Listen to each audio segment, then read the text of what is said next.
Canadians report feeling more proud to be Canadian than they have been in years. That's the finding of a recent survey by the Angus Reid Institute. CTV's Merrick DeCash spoke with a local organization trying to raise the bar when it comes to waving the flag.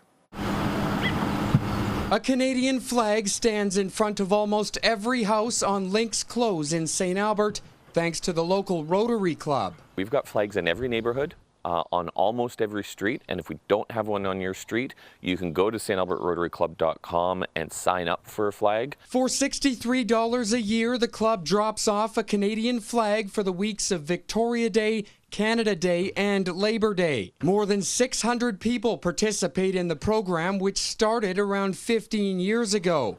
Membership is higher than it's been for years. It's been brought on because of what has been going on internationally. You know, people want to support their country. I do, for sure.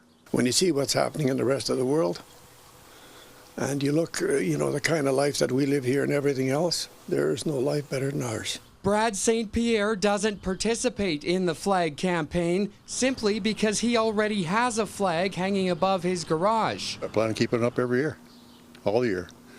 When it starts to fray, I go buy another one, put it up again. A new survey published by the Angus Reid Institute found that 82% of Canadians are very, somewhat, or just plain proud of being Canadian, a number that drops to 70% in Alberta. One of the research associates involved says national pride has jumped drastically since December, up 11%. In the wake of Donald Trump's threatening of the 51st state, there's been somewhat of a surge of nationalism and a surge of pride. So we've found that it's somewhat bounced back to the point where now more Canadians are saying they're proud to live in Canada. A sentiment celebrated on select streets in St. Albert. There's great patriotism out there right now, which really makes people want to have that flag on their lawn, and we're just so appreciative for the community support. Merrick DeCash, CTV News, Edmonton.